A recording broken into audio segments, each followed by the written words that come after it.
Bonjour et bienvenue à tous sur Inside News RDC. Je suis Ilunga et je suis ravie de vous retrouver pour notre grande édition dominicale. Nous sommes le dimanche 30 novembre 2025, une date charnière qui marque la fin d'une semaine particulièrement intense pour la République démocratique du Congo.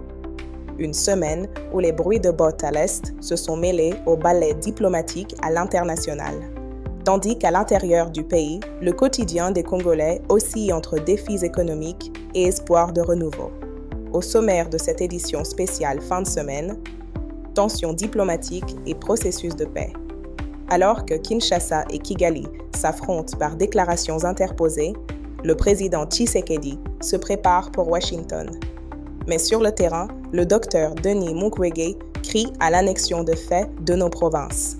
Sécurité. L'horreur continue de frapper. De nouveaux massacres à Rutshuru et Lubero endeuillent la nation, portant le bilan humain à un niveau insoutenable. Politique intérieure. Des révélations fracassantes dans l'affaire du coup d'État manqué, avec la sortie médiatique de Jean-Jacques Wando et une motion de défiance qui secoue le Haut-Uélé. Société et vie quotidienne. À Kinshasa, le gouverneur Daniel Bumba défend son bilan routier face à la grogne, tandis que le gouvernement s'attaque à l'anarchie des loyers et à la sécurité routière. Sport, le parcours de nos clubs en compétition africaine, avec un résultat en demi-teinte pour Lupopo ce dimanche. Restez avec nous. L'information vérifiée et complète, c'est tout de suite sur Inside News RDC. Chers compatriotes, ouvrons ce journal par la situation diplomatique brûlante qui a dominé l'actualité de cette 48e semaine de l'année. La tension est montée d'un cran entre la RDC et le Rwanda à quelques jours d'une échéance cruciale. En effet, la semaine a été marquée par une escalade rhétorique sans précédent.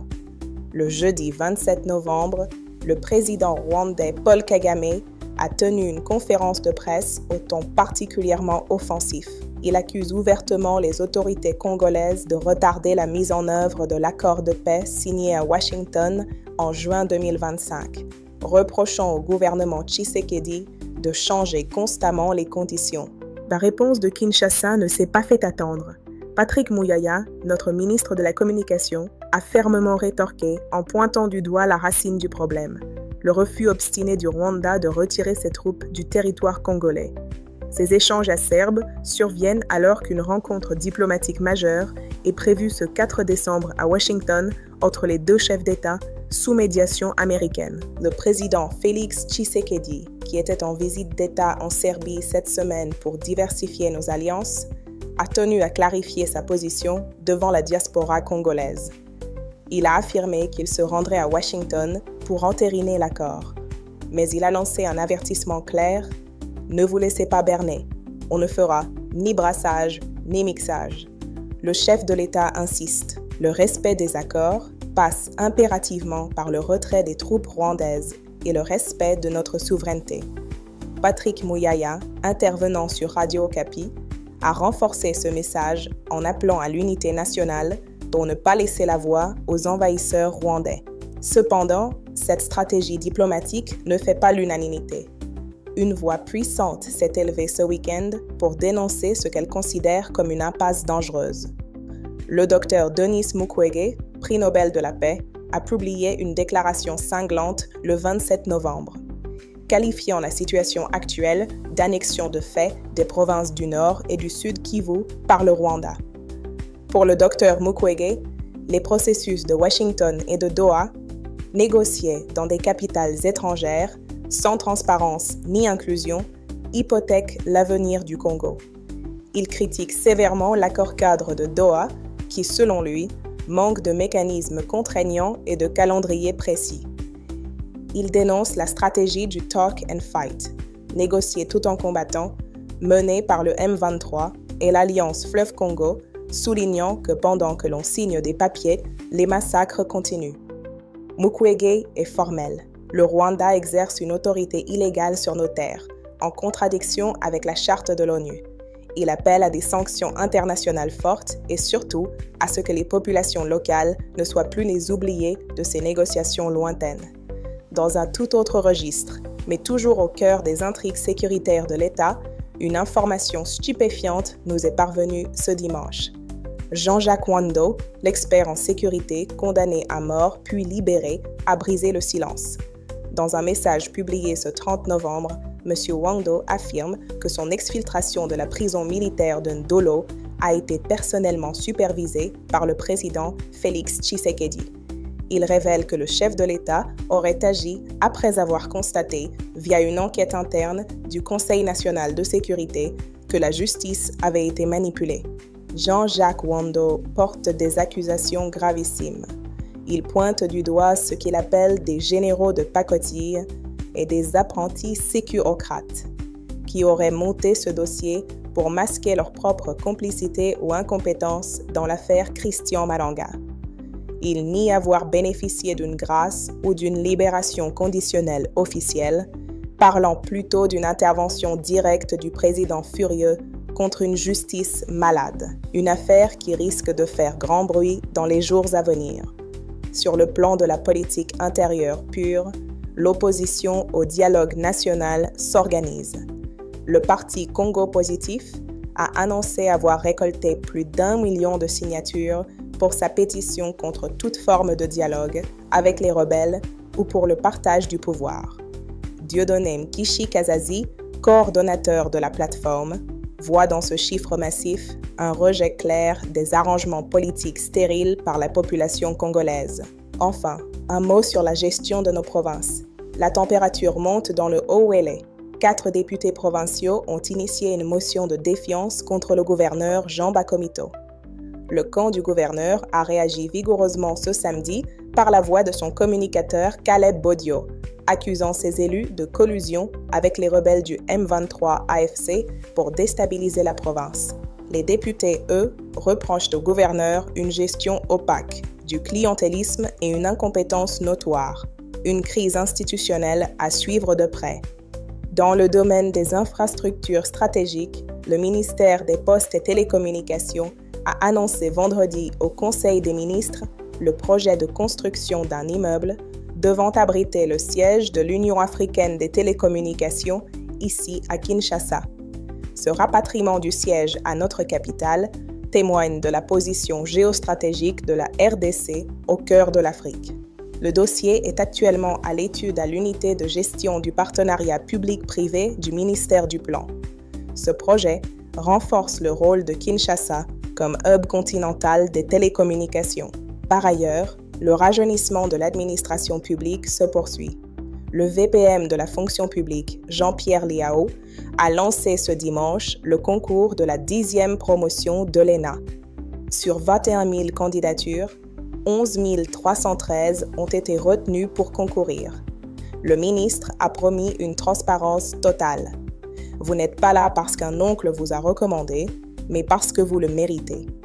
Le thème interrogatif de cette session est « Comment la numérisation peut-elle améliorer la qualité des services publics en RDC ?» Si la politique divise, la souffrance, elle, rassemble malheureusement trop de nos concitoyens à l'Est.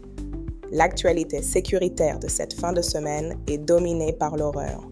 Nous avons appris qu'un nouveau massacre a été perpétré dans le territoire de Rutshuru.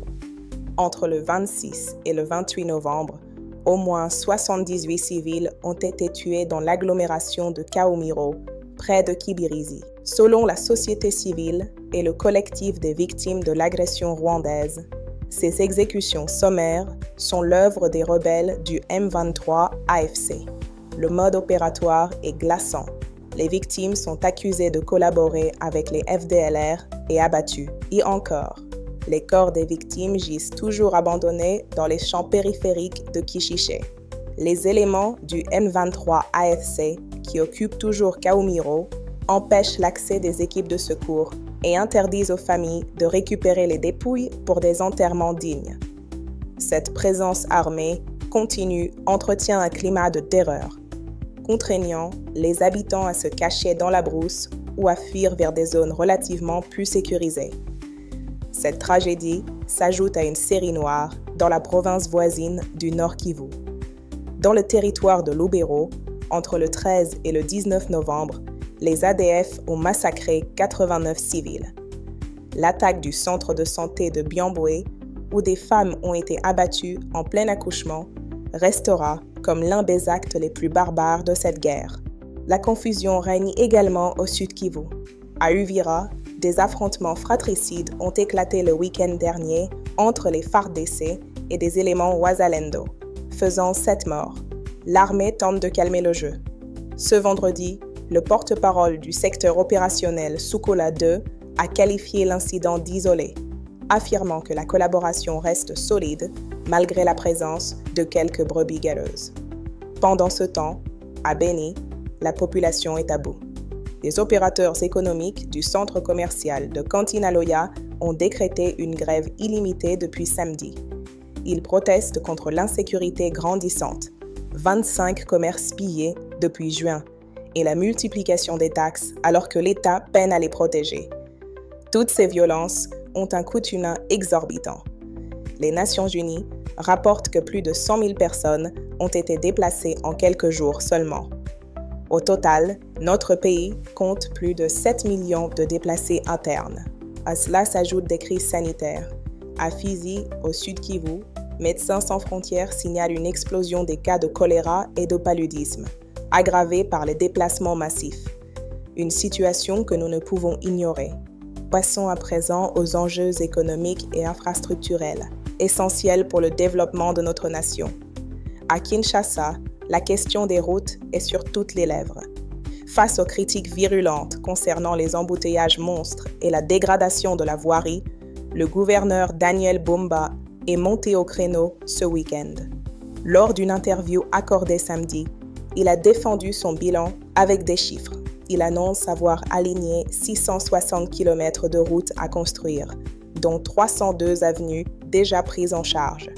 Selon lui, environ 120 km ont déjà été livrés en moins de 15 mois, comparant cela aux 34 km réalisés en 5 ans par l'administration précédente.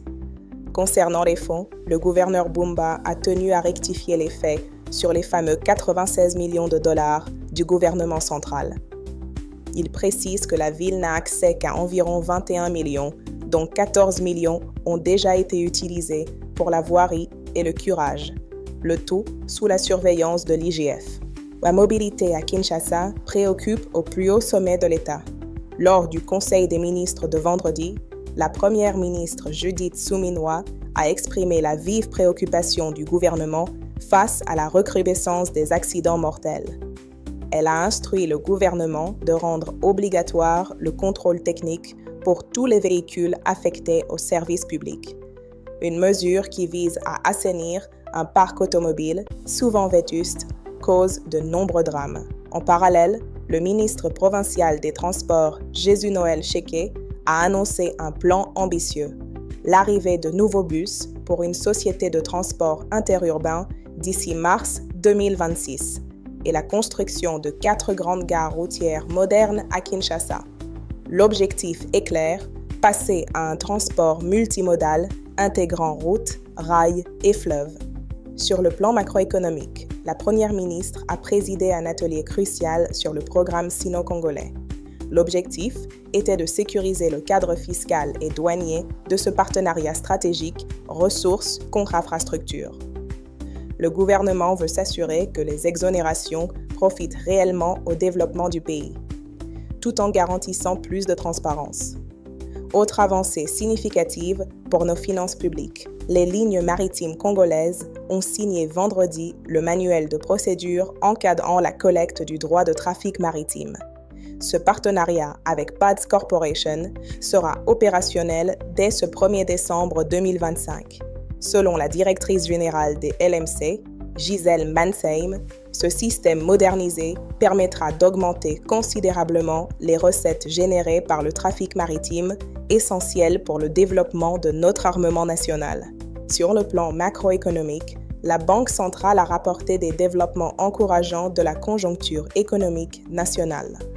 L'actualisation du taux de change appliqué sur la réserve obligatoire et le renforcement de la coordination des politiques macroéconomiques continuent de soutenir la stabilité. Le taux d'inflation hebdomadaire s'est établi à 0,3% pour la 3e semaine de novembre, tandis qu'en glissement annuel, l'inflation poursuit une tendance baissière remarquable à 1,48% contre 10,84% à la même période l'année dernière. Le franc congolais s'est légèrement apprécié de 0,54% à l'indicatif, confirmant les effets positifs des politiques monétaires en cours. Intéressons-nous maintenant à la vie quotidienne de nos concitoyens avec des sujets qui vous touchent directement. C'est un véritable casse-tête pour les Quinois, se loger. Malgré la loi fixant la garantie locative à 3 mois pour le résidentiel, la pratique des 10 mois ou de la formule 9+1 est devenue la norme dans plusieurs communes comme Matete, Lemba ou Bandalungwa. Les témoignages sont poignants. Des pères de famille cherchent pendant des mois sans succès, se heurtant à l'intransigeance des bailleurs. Un officier de police judiciaire de l'habitat, sous couvert d'anonymat, propose la création d'une police de l'habitat dédiée pour faire du porte-à-porte et sanctionner les contrevenants. Car pour l'instant, malgré les arrêtés ministériels successifs, la loi reste lettre morte. La lutte contre l'insécurité urbaine s'intensifie. À Kinshasa, dans la commune de Ngaliema, l'opération Kanga Kanga a permis l'arrestation de 51 inciviques, accusés notamment de viol et de vol à main armée dans les quartiers Manenga et Kamunganga. Une action saluée par la population qui réclame la pérennisation de ces bouclages à l'approche des fêtes. Tristesse cependant dans le Haut-Katanga, où la route continue de tuer. Ce samedi, 2 accidents sur l'axe Lubumbashi-Likasi ont fait 9 morts, dont 8 dans une collision impliquant une voiture de transport Wish. L'excès de vitesse et le non-respect du code de la route sont pointés du doigt. Pendant ce temps, dans la province du Congo central, un incendie s'est déclaré samedi soir dans l'unique supermarché de Mwanda. Les flammes, qui se sont propagées vers 23h45, ont causé d'importants dégâts matériels, bien qu'aucune perte en vie humaine ne soit à déplorer. L'intervention des secours a été retardée en raison de l'éloignement du véhicule anti-incendie de la SOCIR. C'est le 3e incendie en peu de temps dans ce territoire qui ne dispose toujours pas de son propre équipement anti-incendie. Au Haut-Katanga, le gouverneur intérimaire Martin Kazembe Choula a remis dimanche une Jeep et 20 motos à l'administration du territoire de Kambové pour améliorer la mobilité de la police. Une initiative saluée pour renforcer la sécurité dans cette contrée minière. Le gouverneur a appelé la population à collaborer avec les forces de l'ordre et à diversifier ses activités économiques au-delà de l'exploitation minière. Dans le nord-est, la province de la Chopo a reçu un lot d'équipements informatiques de l'agence belge Enabel destiné à moderniser le fonctionnement de l'Assemblée provinciale. Ces outils permettront d'améliorer l'efficacité du traitement des dossiers et de renforcer la transparence administrative. Dans le secteur de la santé, la province de la Chopo se prépare à une grande avancée. Le gouverneur intérimaire a lancé la vulgarisation de la couverture santé universelle et l'introduction du vaccin contre le cancer du col de l'utérus. La Chopo fait partie des provinces prioritaires pour la gratuité des accouchements dès 2026. Terminons ce chapitre société par une initiative culturelle forte. Le tournage du film L'Enfer de l'Est a été annoncé à Kinshasa. Ce long-métrage, soutenu par le ministère des Droits humains, vise à documenter et faire reconnaître le génocide congolais, Génocoste, aux yeux du monde. Comme l'a dit la représentante de la Fondation productrice, ce film est un cri, une lumière pour restaurer la vérité historique. Terminons ce journal par l'actualité sportive, toujours passionnante. En Ligue des champions de la CAF, le FC Saint-Éloi Lupopo recevait ce dimanche les Soudanais d'Al Hilal au stade TP Mazembe. Les cheminots, qui devaient impérativement se relancer après leur défaite initiale, n'ont pu faire mieux qu'un match nul, 1-1. Menés au score en première période, ils ont égalisé tardivement à la 85e minute. Un résultat frustrant qui laisse Lupopo avec un seul point en 2 matchs. De son côté, en Coupe de la Confédération, l'AS Maniema Union affronte Nairobi United ce dimanche avec l'espoir de confirmer sa bonne entame de compétition. en championnat national, l'US Chinkunku a réalisé une belle opération samedi en battant le FC Chikas 1-0 dans le derby du Kasaï, tandis que l'AS Malol a été tenu en échec par le CS Manica. Pour les supporters des Léopards qui rêvent de voir notre équipe nationale à la CAN 2025 au Maroc, une bonne nouvelle. La compagnie Royal Air Maroc a annoncé des tarifs préférentiels pour les pays qualifiés. Le billet au départ de Kinshasa se négociera autour de 500 €. Enfin, une innovation majeure. La RDC entre dans l'ère du sport numérique. La Fédération congolaise des jeux vidéo et e-sport a été officiellement lancée ce samedi à Kinshasa. Une opportunité pour structurer ce secteur en pleine expansion et offrir des perspectives économiques à notre jeunesse connectée. Le secrétaire général, Landry Cad, a dévoilé un programme ambitieux pour 2026. Lancement des premières compétitions dès février-mars. Organisation de conférences sur le gaming dans les universités entre avril et juillet pour identifier les talents.